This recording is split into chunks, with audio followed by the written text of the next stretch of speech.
السلام علیکم ورحمۃ اللہ وبرکاتہ۔ کیا حال ہے آپ کا؟ کیسا دن گزرا؟ آج کا لیسن شروع کرتے ہیں، زبان کی حفاظت پر احادیث۔ اس کتاب کے ایک طرف عبارت تحریر ہے اور دوسری طرف صفحہ خالی ہے۔ کچھ تو نوٹس لکھنے کے لیے ہے اور کچھ عربی عبارت کو دوبارہ اپنے ہاتھ سے لکھنے کے لیے۔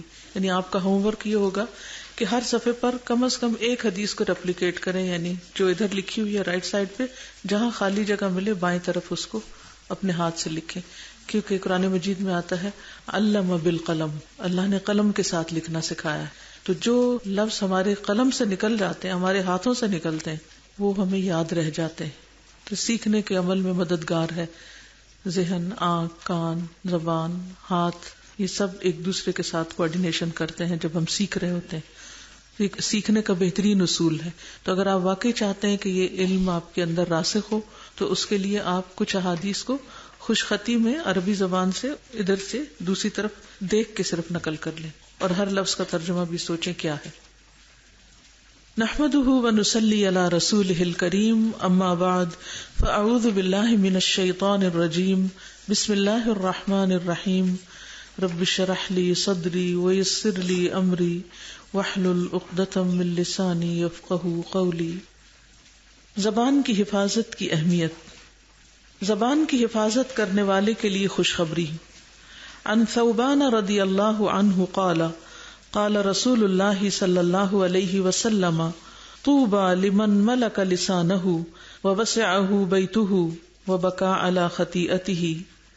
سیدنا ثوبان سے مروی ہے کہ رسول اللہ صلی اللہ علیہ وسلم نے فرمایا، خوشخبری ہے اس کے لیے جس نے اپنی زبان پر قابو پا لیا اور اسے اس کے گھر نے کشادگی اور گنجائش دی اور وہ اپنے گناہ پر رویا۔ لفظی ترجمہ بھی کروں گی تاکہ آپ لوگ ٹیکسٹ کو اچھی طرح سمجھ جائیں اور اس کو علم یقینی کے طور پر لے سکیں۔ ان ثوبان رضی اللہ عنہ، ثوبان رضی اللہ عنہ سے روایت ہے، قال، وہ کہتے ہیں، قال رسول اللہ صلی اللہ علیہ وسلم، رسول اللہ صلی اللہ علیہ وسلم نے فرمایا، طوبی، خوشخبری ہے، کس کے لیے؟ لمن، واسطے اس کے جس نے ملکا، مالک بنایا، کنٹرول کیا، قابو پایا، لسانہ، اپنی زبان کو، یعنی اپنی زبان پر قابو پایا، اپنی زبان کی ملکیت حاصل کر لی، یعنی اپنی زبان کا خود مالک ہو گیا، اس کو آزاد نہیں چھوڑا۔ ووسعہ بیتہ، اور وسیع ہو گیا اس پر اس کا گھر، یعنی اس کے گھر نے اس کو کشادگی دی، یعنی گھر میں ہی ساری ضروریات پوری ہو گئی، کہیں اور جانے کی ضرورت نہیں۔ وبکا، اور وہ رویا، علی خطیئتہ، اپنی خطاؤں پر۔ تو یہ انسان کی خوش بختی کی علامتیں ہیں کہ وہ اپنی زبان پہ کنٹرول جانتا ہو، اس کے گھر میں اچھی کشادگی اور سہولت ہو، اور وہ اپنی غلطیوں کا اعتراف کر کے ان پہ روتا ہو اور معافی مانگتا ہو۔ زبان کی حفاظت ستر پوشی کا باعث۔ من کف غضبہ کف اللہ عنہ عذابہ ومن خزن لسانہ ستر اللہ عورتہ۔ رسول اللہ صلی اللہ علیہ وسلم نے فرمایا، جس نے اپنے غصے کو روکا اللہ اس سے اپنا عذاب روک لے گا۔ سبحان اللہ۔ جس نے اپنے غصے کو روکا اللہ اس سے اپنا عذاب روک لے گا، اور جس نے اپنی زبان کی حفاظت کی اللہ اس کے عیوب پر پردہ ڈالے گا۔ کتنا فائدہ ہے، فائدہ ہی فائدہ ہے۔ عام طور پر یہ سمجھا جاتا ہے کہ اگر ہم چپ رہے تو ہماری بے عزتی ہے، چپ رہے تو ہم ہار گئے، چپ رہے تو لوگ ہمیں مس یوز کریں گے۔ یہ سب شیطان کے ڈالے ہوئے وسوسے ہیں اور ہماری بے صبری کی علامت ہے۔ تو من کفا، جس نے روک لیا، غضبہ، اپنے غصے کو، کف اللہ، روک لے گا اللہ، عنہ، اس سے، عذابہ، اپنا عذاب۔ ہم ہر وقت گناہ کر کے اللہ کے عذاب کو دعوت دیتے رہتے ہیں، لیکن اگر ہم اپنے غصے کو روک لیں، اور عموماً غصے کا اظہار زبان سے ہوتا ہے، یعنی دوسرے لفظوں میں اپنی زبان روک لیں تو اللہ سبحانہ تعالیٰ کی طرف سے ہمارے گناہوں کی شامت پر ہمیں سزا نہیں دی جائے گی۔ ومن خزن لسانہ، اور جس نے روکا اپنی زبان کو، خزانہ خزانے سے ہے، خزانے میں بھی پیسہ روک کے رکھتا ہے انسان، تو خزانہ لسانہ، جس نے اپنی زبان روکی، یعنی اس کی حفاظت کی، غصے کے وقت اور دوسرے اوقات میں سوچ سمجھ کے بات کی، ستر اللہ عورتہ، سترہ ڈھانپ دیا، یہ ڈھانپ دے گا اللہ، عورتہ، اس کے عیب کو، اس کے قابل شرم بات کو، یعنی جس چیز کو وہ چھپانا چاہے گا اللہ بھی اس کو چھپا دے گا. تو کتنی بڑی خوشخبری ہے اس شخص کے لیے جو اپنی زبان کی حفاظت کرے، جو اپنی زبان کو کنٹرول کر لے. غصہ کب آتا ہے انسان کو؟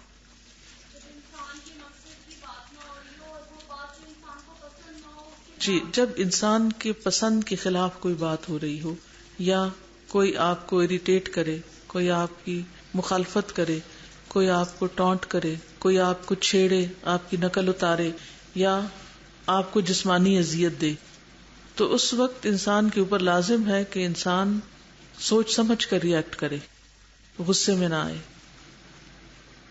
نبی صلی اللہ علیہ وسلم کے ساتھ طائف والوں نے کیا سلوک کیا تھا آپ سب جانتے ہیں، کہ کس طرح وہاں لوگوں نے آپ کو نہ صرف یہ کہ زبانی گالی گلوچ کی بلکہ جسمانی تکلیف بھی دی، کہ آپ کے جسم سے خون بہہ بہہ کر آپ کے پاؤں میں جم گیا تھا.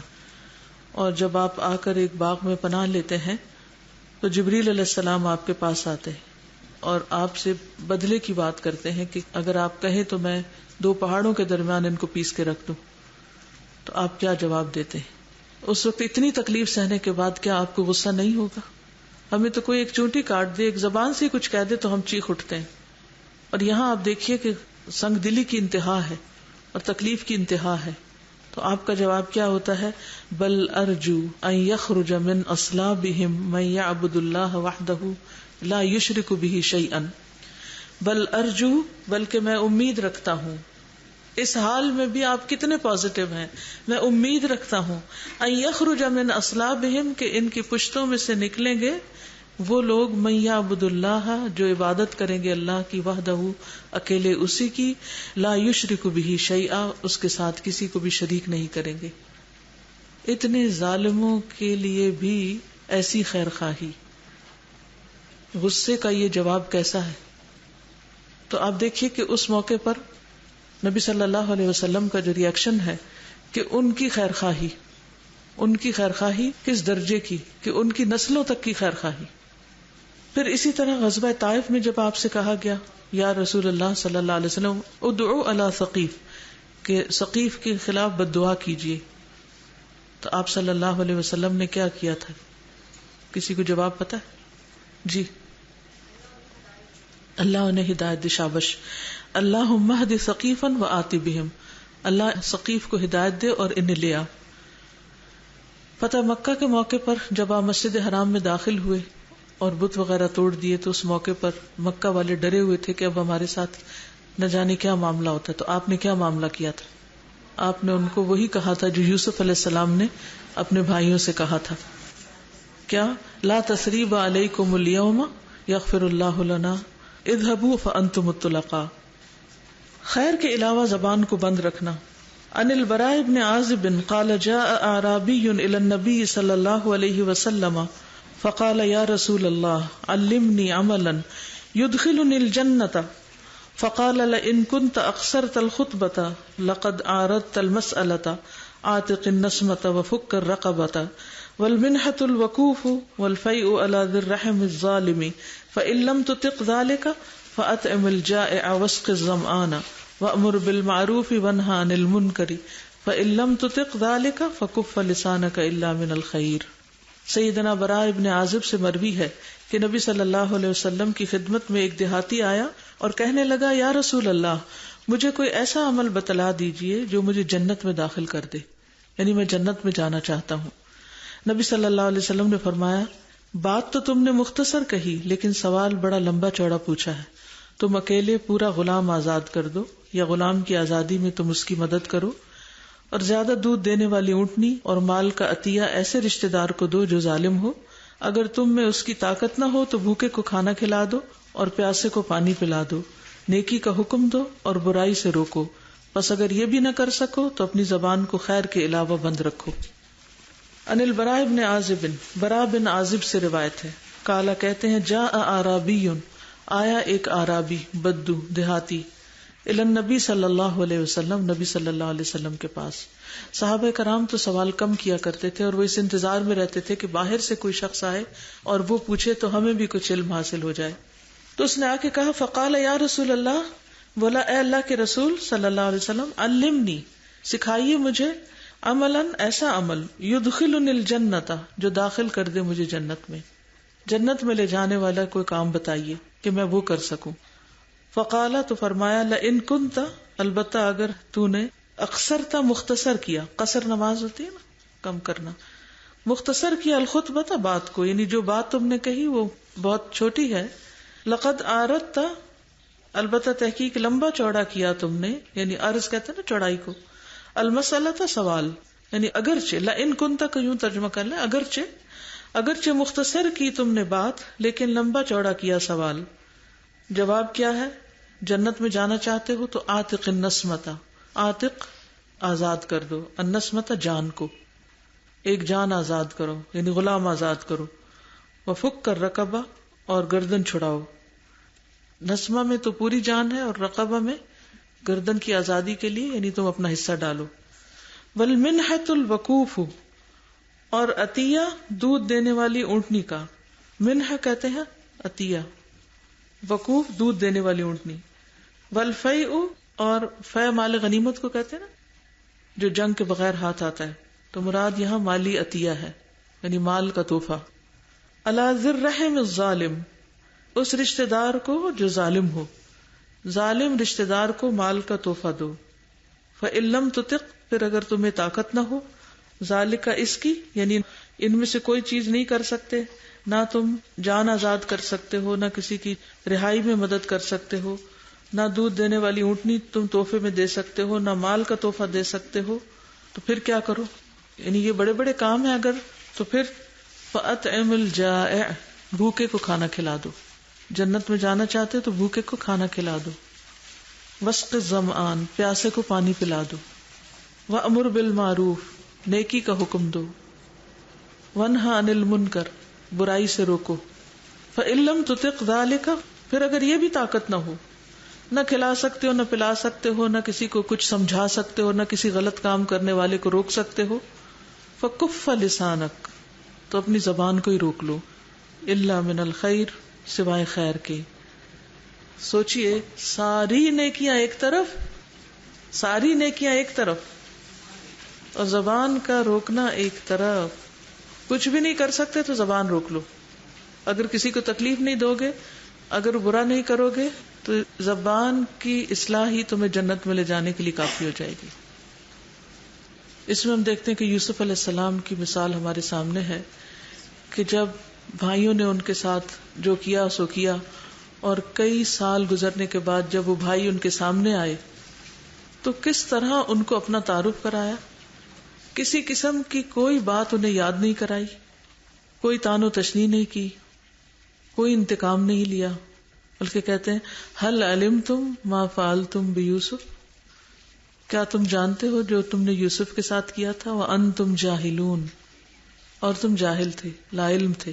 یعنی اتنی بڑی بات، اور ساری زندگی پر وہ یہی سوچ سوچ کے ان کے اندر حوصلہ اور تسلی ہوگی کہ میرے بھائی ناسمجھ تھے اس لیے انہوں نے میرے ساتھ یہ کیا.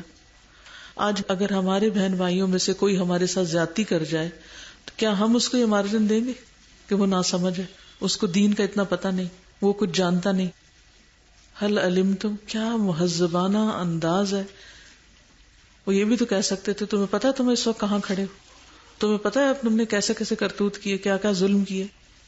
کچھ بھی نہیں کہا، اور اس بات کو دہرایا بھی نہیں اپنی زبان سے. یاد ہے تم نے یوسف کو کنویں میں پھینکا تھا، یہ بھی نہیں کہا. الفاظ کا انتخاب دیکھیے. هل علمتم ما فعلتم بیوسف، کچھ یاد ہے یوسف کے ساتھ کیا کیا تھا؟ کتنا دل گداز انداز ہے. وانتم جاہلون، خود ہی معذرت بھی پیش کر دی تاکہ محسوس نہ کریں. فکف لسانک الا من الخیر، خیر کی بات ہو، بھلائی کی بات ہو، فائدے کی بات ہو تو استعمال ضرور کرو، لیکن ورنہ خاموش رہو تو بہتر ہے. ایک اور حدیث میں ہے رحم اللہ عبدا قال فغنم او سکت فسلم. نبی صلی اللہ علیہ وسلم نے فرمایا اللہ اس بندے پر رحم کرے، یعنی نبی صلی اللہ علیہ وسلم کی دعا ہے اس شخص کے لیے. قالا، جس نے کوئی بات کی، فغنم، تو فائدہ مند بات کی، فائدہ پہنچایا غنیمت سے. او سکت، یا خاموش رہا، فسلم، تو سلامت رہا. بات کی تو فائدے کی اور نہیں کی چپ رہا تو ویسے ہی سلامت رہا. یعنی خاموشی سلامتی ہی سلامتی، خاموشی میں بھلائی ہی بھلائی. ایمان کے بعد کرنے کا کام. عن سفیان ان رجلا قال یا رسول اللہ اخبرنی امرا فی الاسلام لا اسأل عنہ احدا بعدک قال قل آمنت باللہ ثم استقم قال یا رسول اللہ فأی شیء اتقی قال فاشار بیدہ الی لسانہ. سیدنا سفیان سے مروی ہے کہ ایک آدمی نے عرض کیا یا رسول اللہ صلی اللہ علیہ وسلم مجھے اسلام کے حوالے سے کوئی ایسی بات بتا دیجیے کہ مجھے آپ کے بعد کسی سے پوچھنے کی ضرورت ہی نہ رہے. آپ صلی اللہ علیہ وسلم نے فرمایا کہو میں اللہ پر ایمان لایا پھر اس پر ثابت قدم رہو. اس نے کہا میں کس چیز سے بچوں؟ اس پر نبی صلی اللہ علیہ وسلم نے اپنی زبان کی طرف اشارہ کیا. لفظی ترجمہ دیکھیے. ان سفیان رضی اللہ عنہ سے روایت ہے ان رجلا کہ بے شک ایک شخص نے قالا کہا یا رسول اللہ اے اللہ کے رسول اخبرنی مجھے خبر دیجئے امرن ایک کام کی فی الاسلام میں اسلام میں، یعنی کوئی کام بتا دیجئے مجھے اسلام میں اسلام کے حوالے سے. لا اسألو نہ میں پوچھوں انہو اس کے بارے میں احدن کسی سے بعد کا آپ کے بعد، یعنی پھر آپ کے بعد مجھے کسی اور سے کچھ پوچھنے کی ضرورت نہ رہے. دوسرے لفظوں میں کہ مجھے کوئی عمل کی بات بتا دیجئے. قال فرمایا قل آمنت باللہ کہہ دیجئے میں ایمان لایا اللہ پر. ثم استقم پھر استقامت اختیار کرو، یعنی مومن ہی رہو، ایمان پر ہی رہو. قال یا رسول اللہ بولا اے اللہ کے رسول صلی اللہ علیہ وسلم فأی شیء اتقی کس چیز سے میں بچوں، یعنی کرنے کا کام تو آپ نے بتا دی یہ کرو، اب نہ کرنے کا کام مجھے بتا دیجئے. قال فاشار بیدہ الی لسانہ کہتے ہیں کہ آپ نے اشارہ کیا اپنے ہاتھ کے ساتھ اپنی زبان کی طرف. کیسے؟ اپنے ہاتھ کے ساتھ اپنی زبان کی طرف اشارہ کیا کہ اس سے بچ کے رہو. تو ان ساری حدیثوں سے کیا بات پتہ چل رہی؟ خاموشی زیادہ بہتر ہے، یعنی بولنا اس وقت بہتر ہے جب فائدہ مند ہو، ورنہ خاموشی بہتر ہے. جی استاذہ پیچھے غصے کی بات ہوئی تو میرا مشاہدہ یہ ہے کہ غصہ اور اکثر لوگ جب بہت اونچا بولتے ہیں اور چیختے چلاتے ہیں دوسروں پر تو اکثر وہ ایسے موقعوں پر کرتے ہیں جب ان کے پاس دلیل نہیں ہوتی. جی دلیل کے بغیر بات کرتے ہیں اور دوسرے کو دبانے کی کوشش کرتے ہیں غصے سے اور زور سے بول کے. بالکل. اور ان احادیث میں سے کسی حدیث کے حوالے سے کوئی بات کہنا چاہے؟ جی استاذہ سبھی حدیث میں آ رہا ہے کہ آپ اپنی زبان کو روکیں، تو restrain this it is the foundation of religion. تو جتنی بھی احادیث ہم نے ابھی تک پڑھی اس کا یہی اس کا سمری ہے کہ اگر آپ اس کو ریسٹرین کرتے ہیں تو یہی تو ہمارے ریلیجن کا فاؤنڈیشن ہے، ورنہ تو کیا کرایا سب ضائع ہو جائے گا. ٹھیک ہے، گڈ. آگے چلتے ہیں. لمبی خاموشی لازم ہے. ایک حدیث میں ہے علیک بحسن الخلق وطول الصمت فوالذی نفسی بیدہ ما عمل الخلائق بمثلہا. نبی صلی اللہ علیہ وسلم نے فرمایا تم پر اچھا اخلاق اور طویل خاموشی لازم ہے، اس ذات کی قسم جس کے ہاتھ میں میری جان ہے، مخلوقات نے کوئی ایسا عمل نہیں کیا جو ان دو نیکیوں کے برابر ہو. علیکا تم پر لازم ہے، بحسن الخلق اچھا اخلاق، وطول الصمت اور لمبی خاموشی.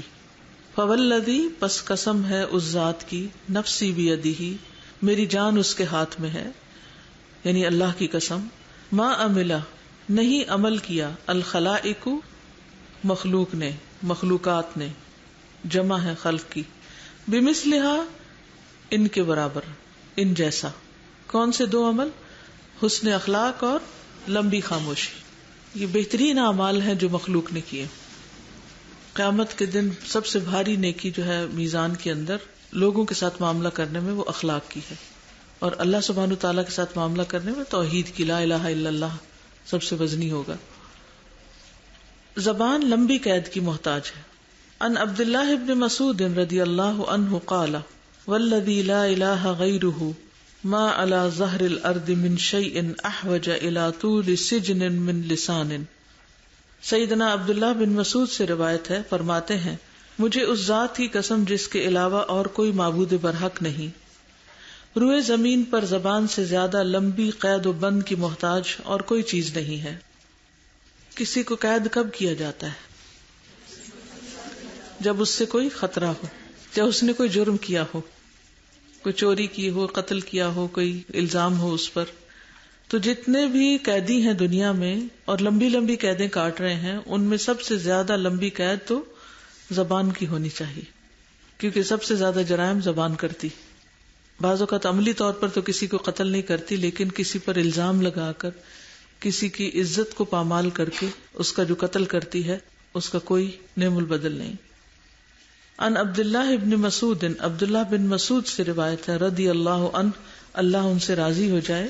قالا کہتے ہیں والذی قسم ہے اس ذات کی، لا الہ غیرہ نہیں کوئی الہ اس کے سوا، ما علی ظہر الارض نہیں زمین پر، زمین کی پشت پر، من شیء کوئی بھی چیز، احوج جو زیادہ محتاج ہو، الی طول سجن لمبی قید کی، من لسان زبان سے. یاد رکھیے یہ مرفوع حدیث نہیں ہے، یہ عبداللہ بن مسعود کا قول ہے. خاموشی میں نجات ہے.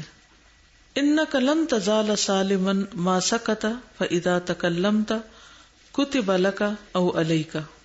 رسول اللہ صلی اللہ علیہ وسلم نے فرمایا جب تک تم خاموش رہو گے سلامت رہو گے، پھر جب تم بولو گے تو یا تمہارے حق میں لکھا جائے گا یا تمہارے خلاف لکھا جائے گا. انک بے شک تم، لن تزال ہمیشہ رہو گے، سالمن سلامت، سلامت ہی رہو گے، ما سکتا جب تک چپ رہو گے. پھر وہی بات کہ اگر زبان کنٹرول میں ہے تو سلامتی ہی سلامتی ہے. فَإِذَا تَكَلَّمْتَ پھر جب تم بات کرو گے، كُتِبَ لَكَ أَوْ عَلَيْكَ یا تمہارے حق میں لکھی جائے گی بات یا تمہارے خلاف لکھی جائے گی.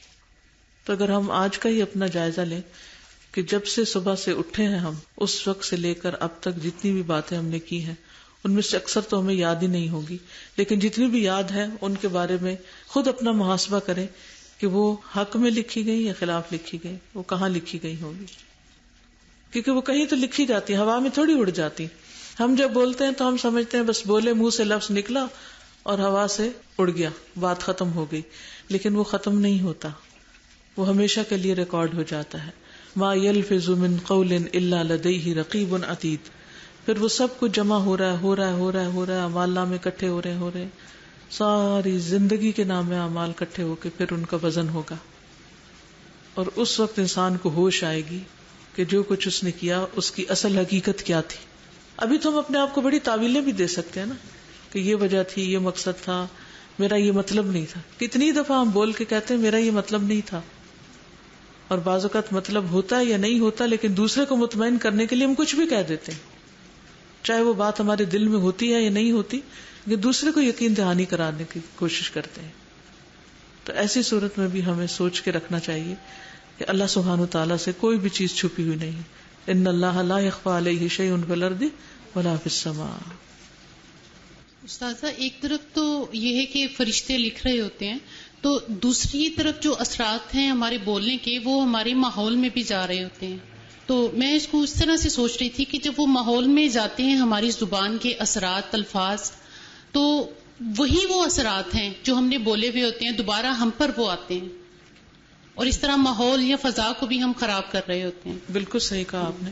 یعنی جو کچھ ہم بولتے ہیں وہ صرف ہم پر ہی نہیں آ رہا ہوتا، لوگوں پر بھی جا رہا ہوتا ہے، اور پھر لوگوں کا ری ایکشن واپس ہم پر آ رہا ہوتا ہے. اور بہت دفعہ گھر میں، خصوصاً چونکہ گھر میں زیادہ وقت ہم خواتین کا گزرتا ہے، تو بہت دفعہ گھر کی فضا کو ہم خوشگوار یا ناخوشگوار یا اپنی مسکراہٹوں سے اور اپنے اچھے رویے سے بناتے ہیں یا اپنے چیخنے چلانے سے اس کو خراب کرتے ہیں. آپ دیکھیے کہ صرف گھر نہیں بلکہ جہاں کہیں بھی ہو.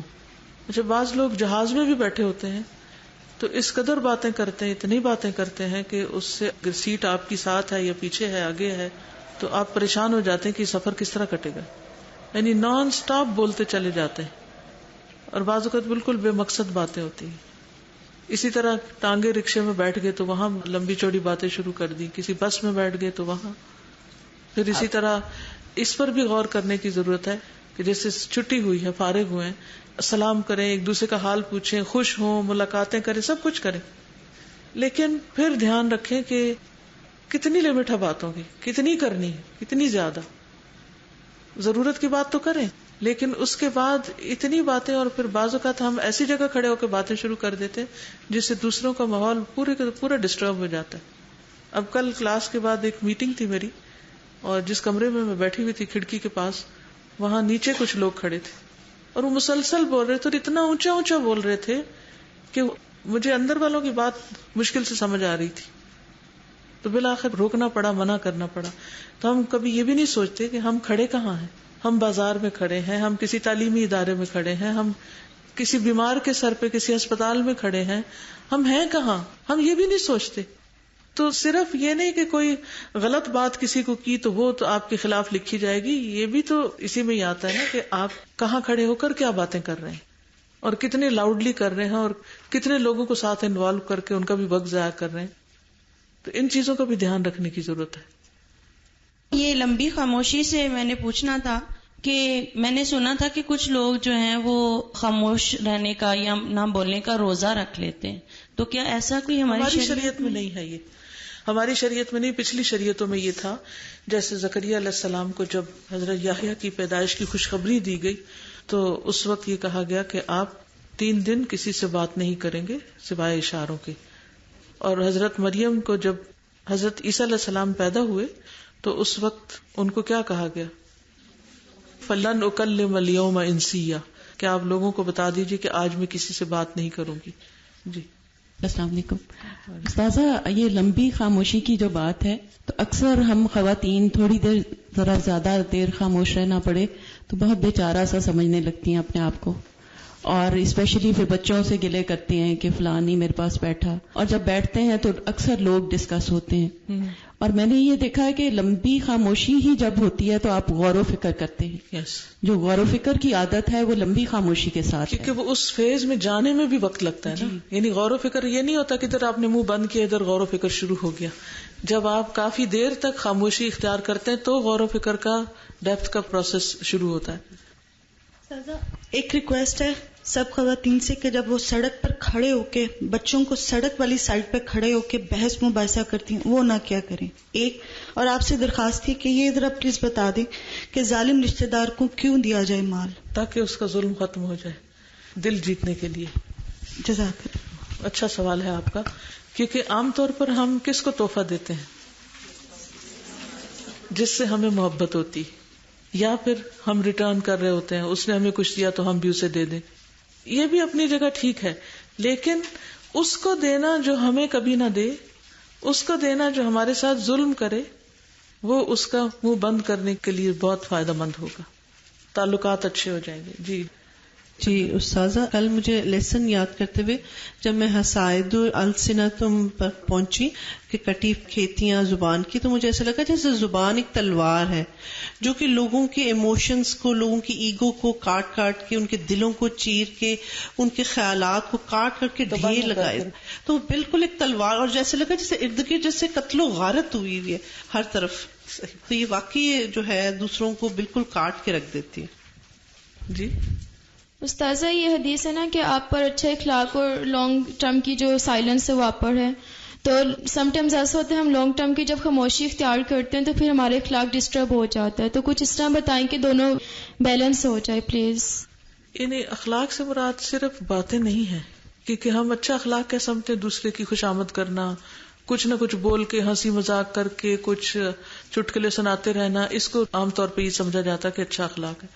اچھا اخلاق جو ہے وہ اچھی عادات کا نام ہے، اور دوسرے کی خدمت، دوسرے کی خاطر، دوسرے کے ساتھ آرام سے ٹھہراؤ سے معاملہ، دوسروں کو ڈسٹرب نہ کرنا، بہت ساری چیزیں اس میں آ جاتی ہیں. تو اعتدال ضروری ہے. کہ آپ زیادہ بات نہیں کرتی، ہمیں ٹائم نہیں دیتی، کیونکہ وہ خود باتونی ہے نا، اس لیے تو وہ آپ کو بھی انوالو کرنا چاہتے ہیں، اپنے جیسا بنانا چاہتے ہیں. نہیں تو آپ ایسی خاموشی تو اختیار نہ کریں کہ وہ آپ سے کچھ پوچھ رہے ہیں اور آپ بولے نہ. جب ضرورت ہو تو ضرور بولیں. یعنی لمبی خاموشی کا مطلب یہ نہیں کہ ضرورت کی جگہوں پر بھی خاموشی اختیار کی جائے. کوئی آپ سے پوچھ رہا ہے کہ چابی کہاں رکھی ہے تو آپ کہیں کہ فلاں نکلم اليوم انسیہ، یہ تو نہیں ہو سکتا. مجھے لگتا ہے کہ ہم میں سے اکثر خاموشی کا مطلب مسکراہٹ کے بغیر چہرہ لے لیتا ہے. ہم چپ ہوتے ہیں تو ہمارا چہرہ بالکل بلینک سپاٹ ڈراؤنا قسم کا ہو جاتا ہے. تو اگر مسکرا کر کسی کو جواب دے دیا جائے اور آپ زبان بند رہے تو اس میں میرا خیال ہے وہ جو ایک نیگیٹیوٹی پھیل سکتی ہے ہم اس سے بچ سکتے ہیں. بالکل. بچوں کے ساتھ یہ آزما کر دیکھیں کہ مسکرا کے اشاروں سے بات کر کے ان کو سکھائیں کہ کس طرح بغیر بولے بھی بات سمجھائی جا سکتی. استاذہ یہ جو پہلی حدیث ہے اس میں جو ترجمے میں آ رہا ہے کہ اسے اس کے گھر نے کشادگی و گنجائش دی، تو جیسے ہمیں معلوم ہے کہ ہر چیز تسبیح کرتی ہے، تو ایسا لگ رہا تھا کہ جیسے گھر بھی ایک کوئی لیونگ چیز ہے اور وہ جو گھر کے رہنے والے ہیں سکون اور کشادگی بے شک وہ چھوٹا کیوں نہ ہو، کتنی ان کو یہ سہولت جو ہے وہ گھر کی وجہ سے مجھے لگ رہا تھا کیسے مل رہی ہے. گھر میں گھر والے بھی ہوتے ہیں نا، تو گھر والے ایکسپٹ بھی کرتے ہیں.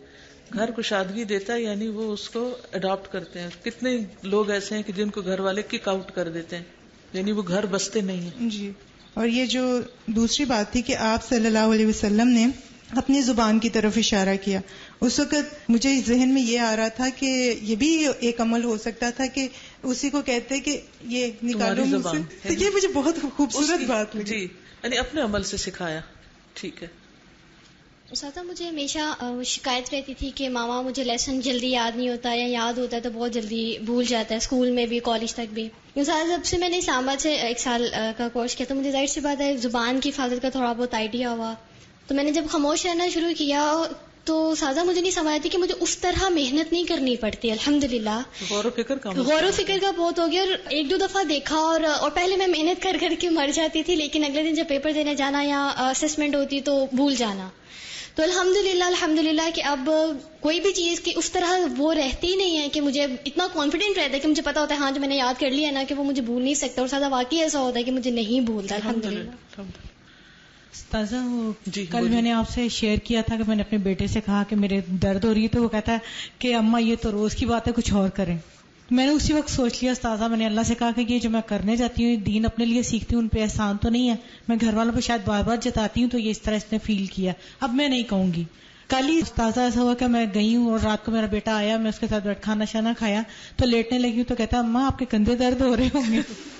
میں کہا نہیں بیٹا نہیں ہو رہے. کہتا نہیں مجھے پتا ہو رہے ہوں گے. میں کہا نہیں اب کبھی نہیں ہوں گے. تو استاذہ آپ یقین کریں اس نے دودھ کا کپ گرم کر کے مجھے لا کے دیا کہ یہ پی کے سب. یہ اچھے اخلاق کا رسپانس ہے. مجھے یہ لمبی خاموشی والی حدیث سے یہ بات سمجھ آ رہی تھی کہ ہم نے یہ قرآن میں پڑھا کہ کائنات کی ہر چیز جو ہے وہ اللہ کی تسبیح کر رہی ہے. تو مجھے اس چیز کی سمجھ آ رہی ہے کہ لمبی خاموشی جو ہے آپ موقع دیتے ہیں کہ آپ کائنات کی تسبیح میں خلل نہیں ڈالتے. آپ کی خاموشی جو ہے وہ کائنات کی تسبیح کو ڈسٹرب نہیں کرتی اور اپنی تسبیح کا بھی موقع مل جاتا ہے. ہاں جی.